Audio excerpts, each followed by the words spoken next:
Primož Vresnik, jutri bo Bog z matematičnim računom dokazan. Vsak poldan, točno ob 12. uri, so se odprla vrata. Možicelj je stopil na hodnik, ki je pod njegovo težo zaškripal. Možak ni bil posebno težak, vendar so dotrajane, izsušene deske hodnika, Mostovža, zaječale. Zaječale s tenkim in nevarnim glasom, da se bo hodnik 3. nadstropja zrušil. Mostovž bo popustil. Vse bo zgrmelo v globel dvorišča. In če si z žabje perspektive pogledal v dotrajanje deske Mostovža, si videl med deskami velike škrbine oziroma polomljene deske, ki so črnele in prenašale vsakršen tovor. Škrbine in dotrajane polomljene deske je zakrival cenen orientalni tepih. Možicelj je bil upokojen profesor matematike, ki je venomer nekaj računal. V ta namen je prinašal zvezek, ki je razpadal povezavi. Robovi zvezka so se v profesorjevih rokah potemnelo svaljkali. Povsem teatralno je stopil na hodnik in zavpil pešcem na ulici. Vi spodaj, govori vam tale zgoraj. Čisto malo manjka, pa bom predstavil svoj izračun, ki potrjuje obstoj Boga. Samo še kakšen dan mi dajte, samo še en dan. Nič več kot le en sam dan. In ta dan je prešel v mesece in leta. Že desetletje je Petrov maloštevilno naključno občinstvo pod Mostovžem seznanjal, da bo naslednji dan za človeštvo težko pričakovan, saj bo dnevno svetlobo ugledal njegov račun, ki bo dokazal obstoj stvarnika. Samo en dan loči človeštvo, da upokojeni profesor matematike na strogo računski način dokaže, da Bog res obstaja. In da tega do sedaj niso prepričljivo dokazale svetovne religije. A on, matematik Petrov, ima v rokah povsem drugačna sredstva in pristop. S svojo računsko pismenostjo lahko dokaže, kar ostali s prispodobami in simboli ne bodo. Z matematičnim teoremom bo dokazal. Z matematiko bo dokazal in ne z religijo in tudi ne s filozofijo. Prestrašen obraz preproste ženske, ki jo je ravno takrat drobila pod Mostovžem, je bil živ dokaz, da so imeli Petrova za prisvojenega. Nihče ga ni jemal resno. Več ali manj je vpil v prazen sanktpeterburški zrak. V pidžami je hodil po svetu in mnogokrat pešce vabil na partijo šaha, da bi si možgane izbrusili v logičnih kombinacijah, ki jih ponuja ta indijska igra. Ni bilo ravno soigralca. Pešci so hoteli po svojih posvetnih opravkih in poteh, v službo in iz službe. Nihče se ni zmenil za možaka z naočniki, z močnejšo dioptrijo, oblečenega v arestantsko pidžamo. Pidžamo je pred 25 leti dobil od nekega železničarja. Ta je preko železničarskega sindikata prodajal tekstil na drobno. Profesorjeva obleka je postajala dnevno-nočna obleka. Obleka, ki je vzdržala in se nosila v vseh letnih časih. Zanj je bila enako dobra tako poleti, kakor pozimi. In smrdela je po neumitem telesu in neprezračenem stanovanju. Odkar mu je umrla sestra Vojka, se je Petrov vdal slabemu življenju, ki ni poznalo osebne higiene in oblačilnih navad. In tudi ne oblačilne izbire.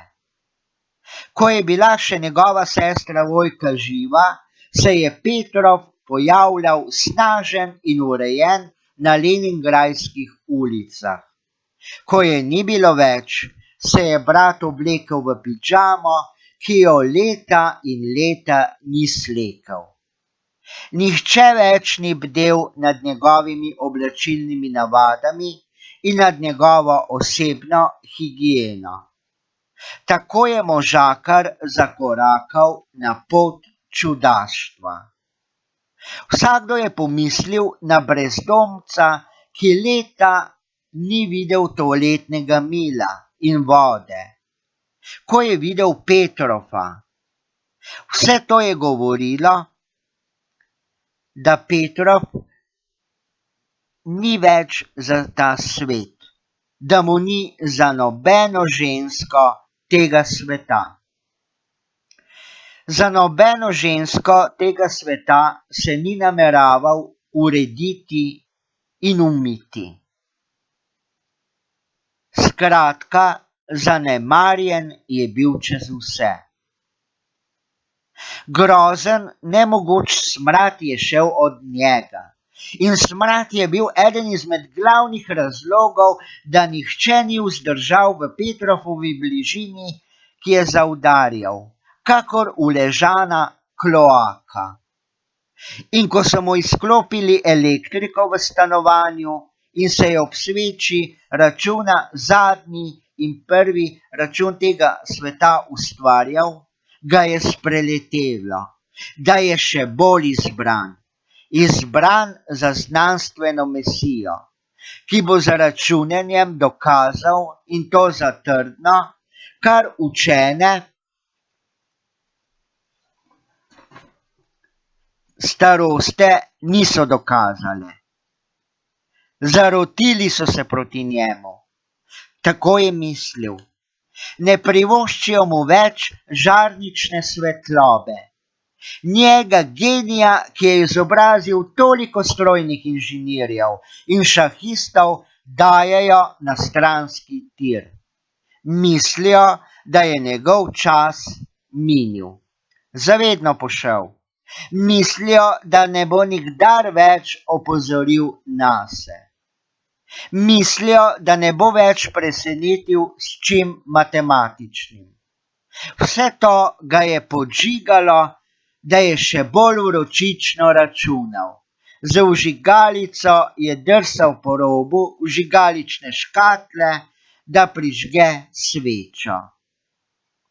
Vžigalica se je zlomila. Preostala je ena sama vžigalica. Vse to ga je naravnost podžigalo, ko je tisti večer prižigal svečo. Naslednji dopoldan so prišli. Prišli so, da mu povedo, da je rešil nekaj do sedaj nerešenih računov in da mu izročijo denarno nagrado. Ob 12. uri se niso odprla vrata. Ni bilo gromozanskega nastopa in mostov s 3. nadstropja ni tenko zaječal. Pač pa je precej nevarno ječal pod podplati angleških in škotskih matematikov. Bil je to zvok, kakor da bi z škripcem dvigoval strešno tramovje. Tisti napeti zarjavali zvok, ki napoveduje skorajšnjo nesrečo. Petrofa so našli mrtvega. Ob dogoreli sveči in zapisu. Bog je praštevilo. Tako je bilo zapisano v zvezku. Zraven pa še obrazložitev, delil je sam seboj, vsako naravno število je večje, vendar nihče ni večji od njega. Matematik Petrov za dokaz obstoja Boga ni uporabil številk, ampak črke. Besede. Njegova rešitev je bila naposled nekakšna teološka rešitev, zapisana na telegramski način. Seveda, v teh stavkih se ni odkrival matematik. Zapustil je teološko razlago, ki je bila povsem v maniri starih cerkvenih očetov in ni prinašala novih intelektualnih zasukov v zvezi s to temo. Prizor koščenega, izmozganega, mrtvega matematika je angleške in škotske matematike ganil. Učenjaki o potepu črnega kruha in bokalu vode so se kmalu razpisali v tujem tisku. Odpovedal se je slehernemu standardu in udobju. Za golo resnico mu je šlo. Svetovnemu matematiku so pojasnjevali članki novinarjev v uglednih tujih časopisih. Še en primer zategnjenosti in kornosti Brežnjevega sistema. Krutosti do strokovnjakov, intelektualcev ter znanstvenikov, je zaključil eden izmed člankov in res se je Petrov kot brezimni pešec potikal po leningradskih ulicah. Prezrt in pozabljen, vendar ne čisto po svoji krivdi. Mednarodnemu društvu matematikov je pošiljal rešitve, ki so bile resnično rešitve. In tuji matematiki so postajali na priletnega profesorja matematike čedalje bolj pozorni. Doma, v Sovjetski zvezi, ni nikogar zanimal. Ko je stopal na tramvaj in hodil po ulicah, se je za odprto knjigo prebijal skozi množico. Bil je pešec na ulicah, ki je sivino dneva premagoval z branjem knjig.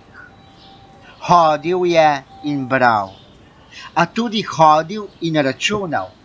Zatopljen v branje je bil eden izmed skrivnostnih pešcev, ki je sicer smrdel po neumitem, toda marsikoga je zanimala življenjska zgodba tega moža v pidžami. Po vsem tem so na koncu ostali matematični teoremi in lepota njegovega prispevka matematiki. Računal je zavzeto in puščal vtis, da bo svet brez njegovih računov osiromašen in da v matematiko sodi tudi tisto, čemu se reče velika zgodba. Velika zgodba o matematičnih teoremih. Njegovi računi niso nikogar vznemirjali, razen strokovnih krogov v tujini. Njegovo življenje je Ministrstvo za notranje zadeve z svojimi službami pustilo pri miru. Služba ovaduhov si z sivolasim matematikom ni vedela, kaj pomagati. Pravzaprav ni sodil v njihov posel.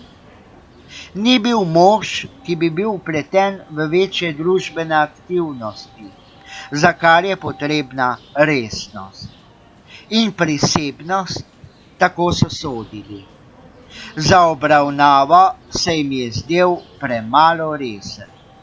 Presodili so, da matematik v pidžami ni mož niti domačih, niti tujih interesov. Nikakršnih interesov. Razen interesa zapisovati številke in matematične znake v zvezek. Menili so, da se bo raziskovanje njegovih pogledov na družbeno stvarnost sprevrglo v svojevrstno zabavo, ki se bo obešenjaško poglabljala do grotesknosti.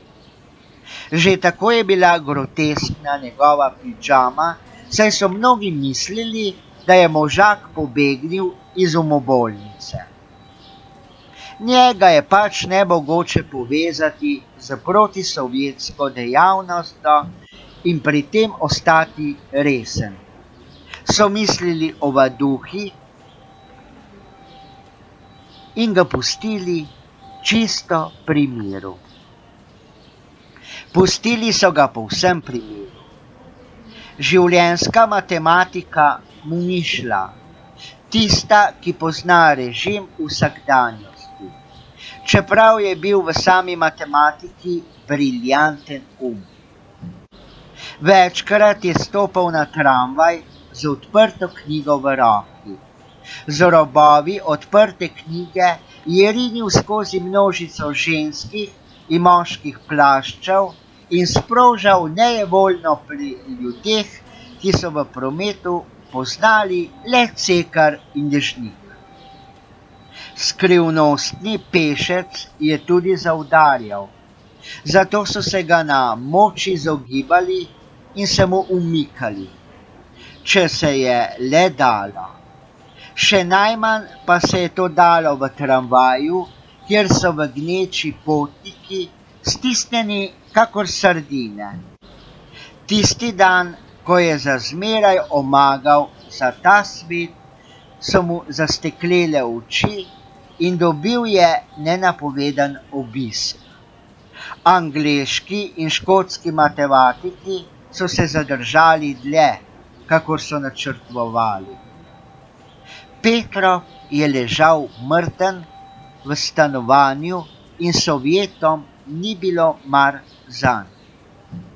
Angleži so se pogreba lotili s priporojeno germansko natančnostjo, Škoti pa z odločnostjo.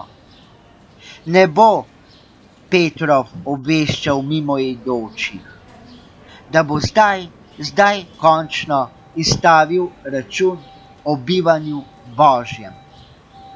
Ne bo več. Pod mostovžem tretjega nadstropja je nastopila gluha tišina. Ob dopoldnevih je bilo res vse tiho. Na mostovžu je ležal zguljen orientalni tepih, poln luknjic, skozi katere je lila dnevna svetloba. Kdaj drugič pa je prišel dež skozi luknjice. Gluhota. Tišina, ki je glasno govorila, da Petrova ne bo na hodnik mostovža nikoli več. In samo drobna ženica z folklorno naglavno ruto je šantala tod mimo. In samo veter je premetaval stran iz časnika Leningrajska resnica. Šuštela sta oba, veter in časopis, časopis in veter. Vsak poldan, točno ob 12. uri so se odprla vrata. V mestu, ki mu meščani nikoli niso rekli Leningrad, ampak zmeraj Sankt Peterburg. Možicelj je stopil na hodnik. Tako so se spominjali.